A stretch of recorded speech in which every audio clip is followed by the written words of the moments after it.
얘기하면 쿠데타도 아닙니다. 구국을 할 수 있고 사회 안정화를 시킬 수 있고 사회 질서를 유지할 수 있는 아주 좋은 방법입니다. 맞습니다. 그 간단한 방법을 놓고 지금 윤석열 대통령은 왜 침묵을 한단 말입니까? 여러분 이해할 수 있습니까? 못합니다.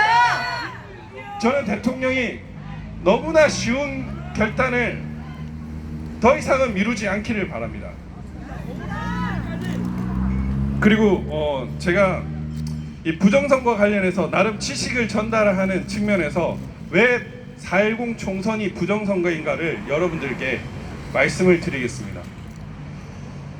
얼마 전 선관위가 공식적으로 유권자 의식조사를 했습니다. 4월 11일부터 5월 1일까지 있었는데 투표한 사람들 중에 62%가 선거일 투표를 했고 38%가 사전투표를 했다고 합니다. 이상하지 않습니까, 여러분? 이번에 투표한 사람들 중에 실제 투표 결과는 47.3%가 사전투표를 한 것입니다. 그런데 선관위가 3차에 걸쳐서 의식조사를 했는데 38%에 불과한 사람들이 투표를 한 것으로 나옵니다. 그렇다면 적어도 440만 표 이상이 가짜 투표자인 것입니다. 이건 선관위의 자료입니다, 여러분.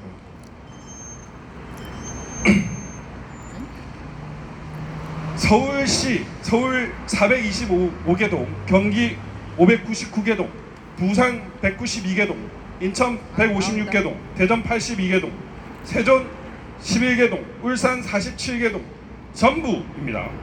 이 모든 동에서 더불어민주당이 사전투표에서 유리했고 국민의힘은 불리했습니다. 1555개 동 전부 다가 더불어민주당이 전부 유리하고 국민의힘이 전부 불리한 상황이 나왔습니다. 여러분, 이러한 통계 있을 수 있습니까? 없습니다. 엑셀 전문가가 사전투표 공식이 있다는 것을 밝혀냈습니다. 여러분이 집계한 결과가 일정한 등차 수요를 이룬다는 사실도 밝혀졌습니다. 무작위로 이렇게 투표를 하는데 그게 등차 수요 공식이 되면 그게 투표한 겁니까? 조작한 겁니까? 조작했습니다. 이런 결과가 나오면 우리 국민들이 고발하지 않아도 수사를 해야 되는 게 대통령의 임무죠. 맞습니다. 경찰의 임무 아닙니까? 검찰의 임무 아닙니까? 맞습니다. 그리고 사전투표 부풀리기가 CCTV로 확인이 되고 있습니다. 참관 단계에서도 부정투표 부풀리기가 보고가 된 바 있습니다. 4월 5일 첫날 대구 남구에서 참관인이 열심히, 이분은 우리은행 지점장 출신입니다. 그래서 아주 숫자가 정확한데 무려 40%가 뻥튀기 되는 게 보고가 됐습니다. 여기 성북구, 울산 곳곳에서 투표수 부풀리기가 있었습니다. 이게 부정선거가 아닙니까? 맞습니다. 이번에 또 신기한 자료가 이제 정보부 공개 청구를 통해서 밝혀졌는데 선관위 측의 공문서상의 사전투표 발급기 수가 전산상의 사전투표기 발급기 수가 다르다는 공문이 왔습니다. 이를테면 광명시에서 사전투표 발급기가 공문서상에는 한 대였는데 전산상으로는 2대라는 얘기입니다. 이게 이상하다. 근데 이상할 거 없습니다. 하나는 직접 투표한 것이고 하나는 가짜로 집어넣은 것이기 때문에. 인천 남동구에서 이번에 사전투표할 때 어떤 보고가 있었냐면은 사전투표 발급을 하다 보면 투표지가 출력되었습니다. 이 표시가 납니다. 그런데 투표지가 발급되어지지 않았는데도 투표지가 출력되었습니다라는 보고가 있었습니다. 이 말인즉슨 다른 제3지에서 임시사무소나 공정선거 지원단이 있거나 선관위와 용역이나 경비 계약을 체결한 범죄자 단체가 사전투표 발급기를 통해 가지고 투표를 했는데 그 소리가 투표 장소에서 일어났던 것입니다. 이게 부정선거의 증거 아닙니까? 맞습니다. 대수의 법칙을 깨는 사전투표와 당일 투표의 큰 격차가 있었습니다. 여론조사를 해서 공천도 하고 그 다음에 각종 주요 언론에서 발표를 하는데 수십만이 투표하는, 수천만이 투표하는 결과에서 사전 투표와 당일 투표가 같은 모집단인데 현격하게 다른 결과가 나오는 것은 있을 수가 없습니다. 만약에 이렇다면 통계학은 저 학문으로 대학에서 간판을 떼야 됩니다.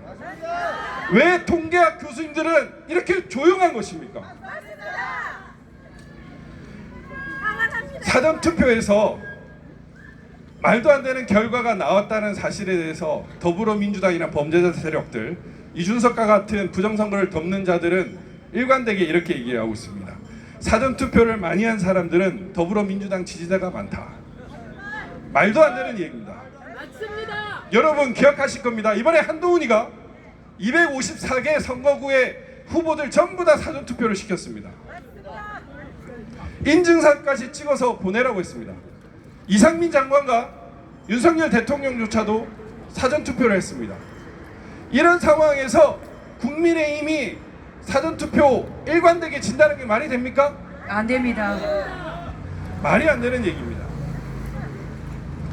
그 다음에 투표수와 투표율이 전산 조작이 체증이 되었습니다.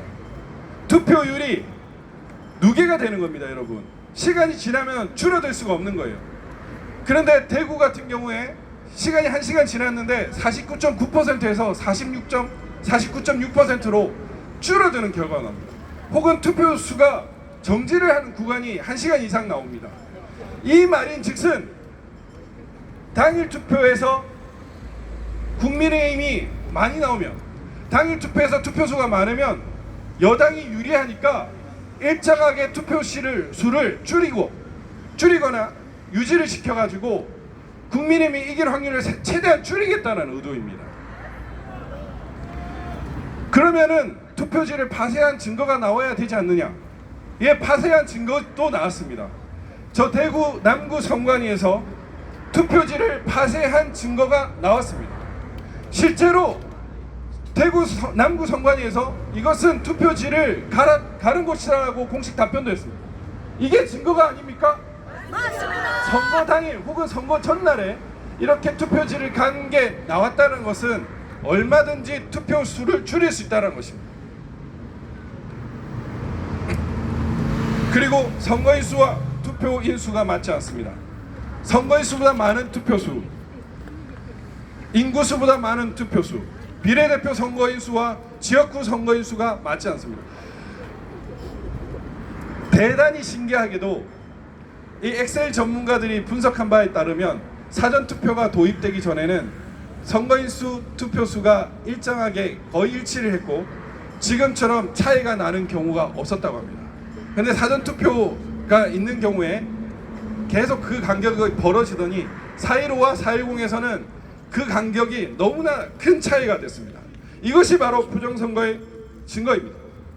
이번에 그리고 투표한 사람은 있는데 개표 결과가 0인 곳들이 전국 곳곳에서 나왔습니다.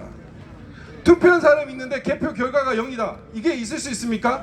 없습니다. 투표지를 없앴거나 투표함을 갈았다는 증거입니다. 그리고 간의 사전투표에서 대규모 조작이 있었습니다. 321만 표 이상의 등기 우편 수가 선거인 수가 아닌 투표소에 맞추어졌습니다. 그리고 배송 경로를 봤더니 엉뚱한 길로 가는 거예요. 저 용인에서 전남까지 가는데 부산을 거치게 만드는 이런 투표지가 나오고, 서울 강서에서 서울 양천으로 가는데 강화도를 거치게끔 하는 이런 엉뚱한 말도 안 되는 배송 경로들이 전국적으로 수십만 개가 나왔습니다. 이런 게 부정선거의 증거입니다.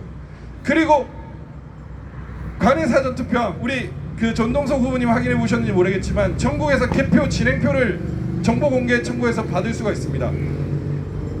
서울 같은 경우에는 1투표함에서 5투표함까지 관외 사전 투표함이 모이는데 1투표함, 2투표함, 3투표함, 4투표함, 5투표함이 모두 일관되게 900대 1400, 900대 1400, 900대 1400이라는 말도 안 되는 통계가 나왔습니다.